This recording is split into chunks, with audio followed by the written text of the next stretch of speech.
সকলোকে শুভ সন্ধিয়া জনাই আজি সন্ধিয়া কেইটামান গুৰুত্বপূৰ্ণ খবৰ আপোনালোকলৈ লৈ আহিছোঁ।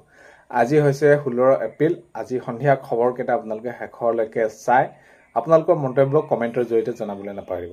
আৰু এইখিনিতে সদায় কোৱাৰ দৰে আপোনালোকক চেনেলটোলৈ আপোনালোক যদি নতুনকৈ আহিছে চেনেলটো ছাবস্ক্ৰাইব কৰাৰ লগতে কাষতে থকা বেল আইকনটো প্ৰেছ কৰি অল কৰি থ'ব, যাতে নতুন এটা ভিডিঅ' দিয়াৰ লগে লগে আপোনালোকে আগতীয়াকৈ চাবলৈ পায়। যদি ভিডিঅ'টো চাই ভাল পায় লাইক এটা কৰি দিব আৰু আনদিনা কোৱাৰ দৰে ভিডিঅ'টো শ্বেয়াৰ কৰি দিব বুলি আশা কৰিলোঁ। প্ৰথমটো খবৰ হৈছে ৰাজ্যসভাত সাংসদ হিচাপে শপত গ্ৰহণ কৰিলে প্ৰমোদ বৰাই। তো আজি দেখা গ'ল অসমৰ পৰা 3জন সাংসদে তেনেদৰে শপত গ্ৰহণ কৰা। তো আজি ৰাজ্যসভাত সাংসদ হিচাপে শপত গ্ৰহণ কৰে প্ৰমোদ বৰাই। নেক্সটটো খবৰ হৈছে লতাশিল বিহু সন্মিলনত গৰিমা শইকীয়া গাৰ্গ আজি উপস্থিত থাকি গৰিমা শইকীয়া গাৰ্গ আৱেগিক হৈ পৰে। জুবিন গাৰ্গৰ যি তেনেদৰে পূৰ্বতে একেলগে বিহু অনুষ্ঠানত তেওঁ সংগ দিয়ে আৰু আজিৰ দিনটোত বিশেষকৈ তেওঁ সেইখিনি মন্তব্য কৰি কয় যে সঁচাকৈ আমি জুবিন গাৰ্গক আমি জীয়াই ৰাখিব লাগিব আৰু চকুলো টোকা দেখা যায়, আৱেগিক হৈ পৰে। আৰু সঁচাকৈ এই ৰঙালী বিহু সময়ত জুবিন গাৰ্গৰ অবিহনে বিহু আধৰুৱা হৈ থাকে আৰু আধৰুৱা হৈ থাকিল। প্ৰকৃততে কি হৈছিল সেই দিনটোত আমি সকলোৱে জানিব বিচাৰিছোঁ। ন্যায় পাব লাগে দুখীয়ে শাস্তি পাব লাগে, সোনকালে ন্যায় পাব লাগে, এইখিনি সকলোৱে বিচাৰি আছে। আৰু আজি লতাশিল বিহু সন্মিলনত গৰিমা শইকীয়া গাৰ্গ উপস্থিত থাকে আৰু মন্তব্য আগবঢ়ায়। নেক্সটটো খবৰ হৈছে বিধেয়ক উত্থাপনৰ পাছতে বিৰোধিতা কৰে বিৰোধীয়ে সমষ্টি পুনৰ নিৰ্ধাৰণৰ প্ৰস্তাৱক লৈ। তো হয় আজি দেখা গ'ল বিধেয়ক যেতিয়া নেকি উত্থাপন উত্থাপন কৰাৰ পাছতে বিৰোধিতা কৰিছে সমষ্টি যি পুনৰ নিৰ্ধাৰণ প্ৰস্তাৱক লৈ। নেক্সটটো খবৰ হৈছে দিল্লীত ৰাজ্যসভাৰ সাংসদ ৰূপে শপত ল'বলৈ চাইকেল লৈ যোৱা দেখা গ'ল। তো তেৰজ গোৱালা ডাঙৰীয়া সেইখিনি আজি চাইকেল লৈ পিনি যোৱা দেখা গ'ল। নেক্সট খবৰ হৈছে আজিৰ পৰা 3 দিনীয়াকৈ সংসদৰ বিশেষকৈ অধিৱেশন। গৌৰৱ গগৈ উদাত্ত ভাষণ। আজি প্ৰথম দিনটোতে গৌৰৱ গগৈ ডাঙৰীয়াই উদাত্ত ভাষণ তেনেদৰে তেওঁ ৰাখিছে, তেনেদৰে মন্তব্য কৰা দেখা গৈছে। কমলাবাৰী পাৰঘাটৰ পৰা নিমাতী ঘাটলৈ অভিমুখী যাত্ৰীবাহী নাৱৰ পৰা এজন লোকে জাপ দিয়ে ব্ৰহ্মপুত্ৰত। তো এতিয়াও সন্ধানহীন হৈ আছে। এতিয়া SDF NDR বাহিনীয়ে তেওঁ সেইখিনি চাই আছে ক'ত কি হৈছিল। প্ৰকৃততে এতিয়াও কাৰণ জানিব হোৱা নাই কিয় তেনেদৰে তেওঁ সেইখিনি ল'লে হাতত সিদ্ধান্ত এনেদৰে। তো কমলাবাৰীৰ পৰা পাৰঘাটৰ পৰা নিমাতীঘাট অভিমুখী যাত্ৰীবাহী নাও এজন লোকে জাপ দিলে। নেক্সটটো খবৰ হৈছে জুবিন ক্ষেত্ৰত ভিৰ হৈছে জুবিন অনুৰাগী। আজি দেখা গৈছে জুবিন ক্ষেত্ৰত জুবিন অনুৰাগীৰ ভিৰ আৰু সকলোৱে সঁচাকৈ এই যিটো আমাৰ ৰঙালী বিহু সময়ত জুবিন গাৰ্গক বিশেষকৈ সকলোৱে মিছ কৰিছে। কাৰণ কেলৈ এইটো এটা কেনেকুৱা এটা পৰিৱেশ, এইটো এতিয়া ৰঙালী বিহুৰ সময়ত জুবিন গাৰ্গ থকা হ'লে আৰু বহুত বেছি ভাল হ'লে হয়। তো এতিয়া এইখিনিক লৈ সকলোৱে মিছ কৰিছে আৰু দুখীয়া শাস্তি পাব লাগে অতি সোনকালে আৰু যি ন্যায় প্ৰক্ৰিয়া সোনকালে হ'ব লাগে। নেক্সটটো খবৰ হৈছে আজি ৰাজ্যসভাৰ সাংসদ ৰূপে শপত ল'লে অসমৰ 3 সাংসদ ক্ৰমে তেৰজ গোৱালা। মই সেয়া ভিডিঅ' প্ৰথমতে আপোনালোকক জনাইছোঁৱেই যে আপোনালোকক কৈছোঁ যে চাইকেল লৈ যোৱা দেখা গ'ল আজি শপত ল'বৰ বাবে।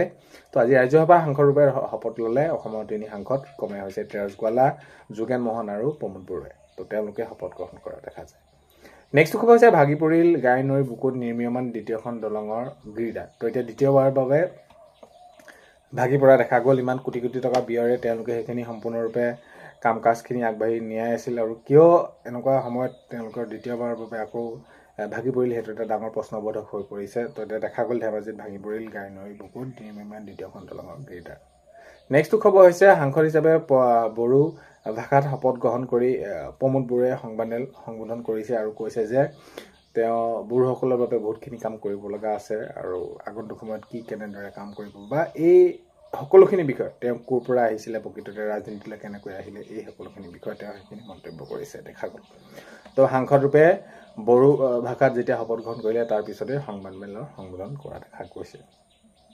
নেক্সটটো খবৰ হৈছে মিৰাক খেদি পঠিওৱা হ'ব। তো হিমন্ত বিশ্ব শৰ্মা ডাঙৰীয়াই যিহেতু এতিয়া পশ্চিমবংগত নিৰ্বাচনী প্ৰচাৰ চলাই আছে, নিৰ্বাচনী প্ৰচাৰ চলাই থকাৰ সময়তে আৰু অসমতো তেওঁ এইখিনি মন্তব্য কৰিছিলে যে মিয়াক উচ্ছেদ কৰা হ'ব, মিয়াক থাকিবলৈ দিয়া হ'ব, মিয়াক শান্তিত থাকিবলৈ কেতিয়াও নিদিওঁ। অবৈধভাৱে যিসকল মাটিত দখল কৰি আছে যেতিয়ালৈকে বেদখলমুক্ত কৰা নহয় তেতিয়ালৈকে মিয়াক শান্তিত থাকিবলৈ দিয়া নহয়। আৰু এতিয়া এইখিনি আজি কোৱা দেখা গ'ল যে হয় মিয়াক খেদি পঠিওৱা হ'ব আৰু মিয়াই শান্তিত থাকিব নোৱাৰে, যেতিয়ালৈকে বেদখলমুক্ত নহয় তেতিয়ালৈকে মিয়াৰ ওপৰত চলিয়ে থাকিব উচ্ছেদ। এনেদৰে মাননীয় হিমন্ত বিশ্ব শৰ্মা ডাঙৰীয়াই মন্তব্য কৰিছে।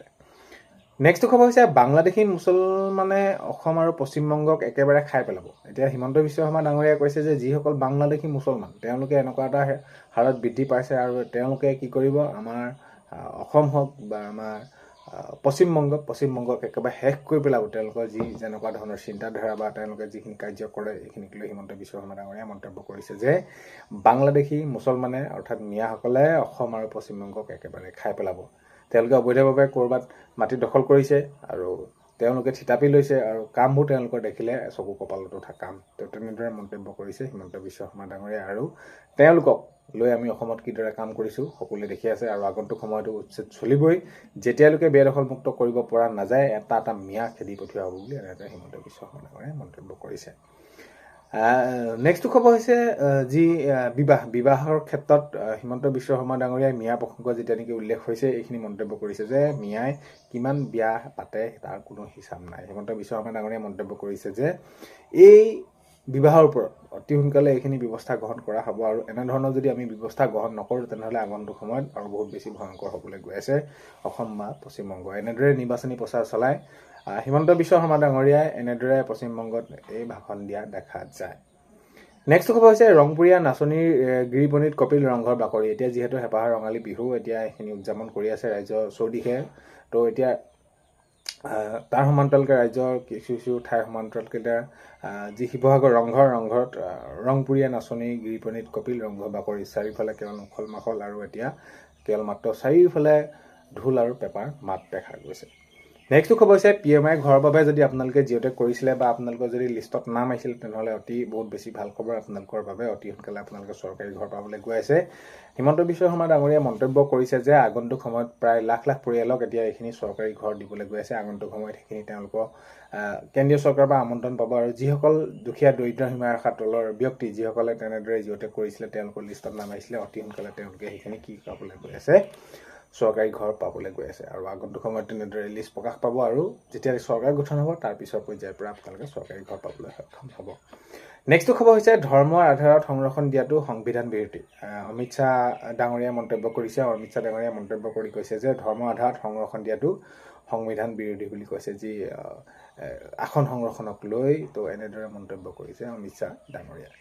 তো আজি 16 এপ্ৰিলৰ সন্ধিয়া খবৰ এইকেইটাই আপোনালোকক জনালোঁ। আপোনালোকে ভিডিঅ'টো শেষৰলৈকে চোৱাৰ বাবে বহুতেই বেছি ধন্যবাদ। আপোনালোকক ভিডিঅ'ৰ প্ৰথমতে কোৱাৰ দৰে চেনেলটোলৈ যদি আপোনালোক নতুনকৈ আহিছে চেনেলটো ছাবস্ক্ৰাইব কৰাৰ লগতে কাষতে থকা বেল আইকনটো প্ৰেছ কৰি অল কৰি থ'ব যাতে নতুন এটা ভিডিঅ' দিয়াৰ লগে লগে আপোনালোকে আগতীয়াকৈ চাবলৈ পায়। যদি ভিডিঅ'টো চাই ভাল পালে লাইক এটা কৰি দিব আৰু শ্বেয়াৰ কৰি দিব বুলি আশা কৰিলোঁ। আগন্তুক সময়ত আপোনালোকক নতুন খবৰ আপোনালোকক সেইখিনি জনাই থাকিম। আগন্তুক সময়ত আপোনালোকে শেষলৈকে আৰু চাব বুলি আশা কৰিছোঁ আৰু ভিডিঅ'বিলাকক বহুত বেছি মৰম দিছে তাৰ কাৰণে অশেষ ধন্যবাদ। তো আজি 16 এপ্ৰিলৰ সন্ধিয়া খবৰ এইকেইটা জনালোঁ। আকৌ এবাৰ বহুত বেছি ধন্যবাদ। অন্য এটা ভিডিঅ'ৰ সৈতে লগ পোৱাৰ আশাৰে